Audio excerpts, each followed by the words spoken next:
Good evening, everybody. My name is Jeffrey Pickett. I'm the community outreach strategist for the district. And I just want to welcome you and thank you for joining us for this back to school update. We'll be providing these updates the first couple weeks of school to our families and addressing topics that might be of interest to you or you might have some questions about. So tonight's topic is about transportation, which we'll get into in just a little bit. These are designed to be quick informational videos, about 10, maybe 15 minutes long. In fact, as we're filming this, there's a school committee meeting that's going to start at 6:30. It's just past 6 o'clock right now. So we will definitely be keeping to the shorter end because one of our presenters, Latifa Phillips, who is the Chief Equity and Engagement Officer, has to be over at City Hall in a few minutes. So anyways, with that being said, let me turn things over to Ms. Phillips, who can get things underway. Great. Thank you so much, Jeffrey, and thank you to you all for taking your time for this update. If we can go ahead and get the presentation started, Jeffrey, I just wanted to remind everyone that the decisions that we're making relating to our new school year are guided by the latest health data and input from public health experts. We're continuing to monitor the rate of positive cases here in Lowell statewide and making decisions that ensure the safety of our students, staff, and families. And if you want more information about how we're monitoring the health and safety data, you can look at the session that Dr. Boyd did yesterday, which I believe is posted on our website. But as we entered into this school year, we wanted to maximize options for families by offering a remote learning option as well as an in-person option.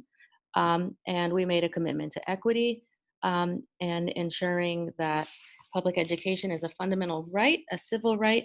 And we wanted to make sure that with our in-person seats, we were making sure that our students with the greatest needs had the first opportunity to opt in for available seats.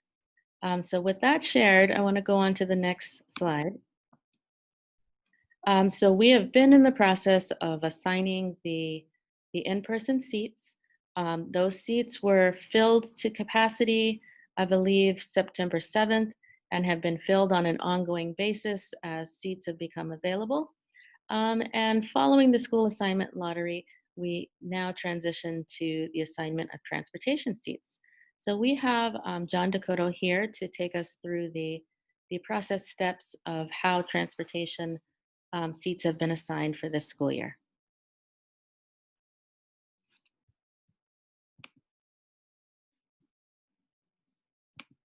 Did we lose John? John, I think you're muted. How's that? Much better.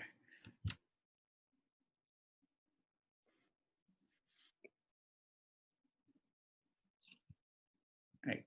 John? How about now, Jeff? Can you hear me? Yes, we can hear you. Okay, great. Just a quick synopsis of what's transpired in the last month or so. Obviously, due to the pandemic, we had our capacity of our 77 passenger buses reduced to 25, which was a drastic reduction in capacity. And therefore, we had to make some decisions based on DESE and Massachusetts general laws as it pertained to our minimum requirements to provide transportation. And in doing so, with the help of Ms. Phillips and Ms. Duda and the Family Resource Center, all kindergartners were placed in their home schools. Therefore, there would be no transportation for kindergartners. And under Mass General Laws, grades 7 and 8 were taking off of the scrolls, per se, in order to try to meet the capacity that we were going to have with our 2 or more miles from school. We have placed all the students that were that re-registered for the lottery that had requested transportation and who lived more than 2 miles. Those bus passes have been sent out at this point, and I guess at this point we're actually, during that placement of seats, we also weighted the some of the transportation with our students, be it with 504 plans, McKinney-Vento students, and also students that are determined to be experiencing extreme hardship.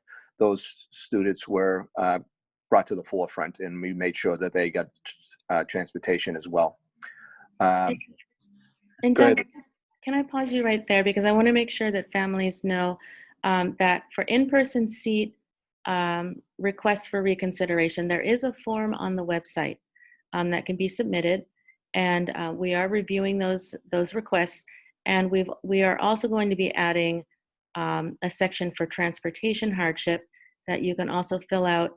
But as Mr. Dakota shared, the seats that are within the policy have currently been assigned, but for any additional seats, we can look at hardship requests and see if any other options can be made available for students without, question. Students with IEPs, 504s that have transportation within their plans have been assigned. McKinney-Vento students, that's students experiencing homelessness, also have different opportunities. So, so I do want to make sure families are aware of that form.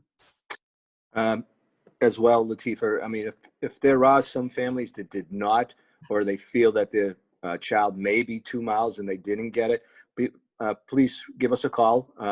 There's a number down at the bottom. I think the next. Yeah, let me get to that. Let me get to that slide for you. There we go, John. All right, and it's 978-674-433. Obviously, if I don't pick up, it's because I'm dealing with many issues that are going on at this present time. Leave a message. I will get back to you during the day without question. Before I even go home, I'll make sure I get all my emails and voicemails completed. Once again, if you do have a question, thinking that maybe you should have received transportation, feel free to give us a call. And again, I want to reiterate that if someone received an in-person assignment and wants to decline it, please do contact your school to request a remote learning assignment. Once we receive that request for switching to remote learning, we will work to remove the student requesting it from the in-person roster and fill the seat with someone from the wait list. But given the timeliness of these processes, please do let us know as soon as you can.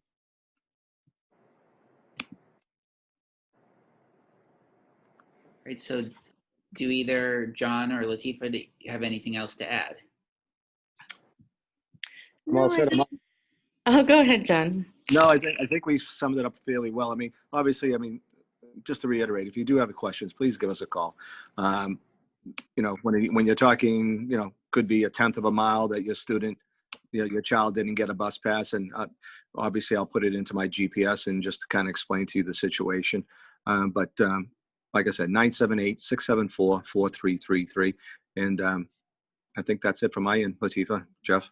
Yeah, and I just wanted to share with families, the in-person seats have been filled since the 7th. There are small numbers. I think our count for today to fill were 100 out of several thousand seats. So I know that we're getting a high volume of calls and email requests, but I do want everyone to know that we are talking about a very small number of seats now available, and we will keep everyone updated on when that process closes. And I'm putting the Google form that was mentioned into the chat box. And if you are watching this on delay or on demand rather, another time and not live, you can go and access that link by visiting the homepage of the Lowell Public Schools website, and you will see the form right on the front page in the district news section. Great, thank you all for joining us, and we'll be back tomorrow, same time.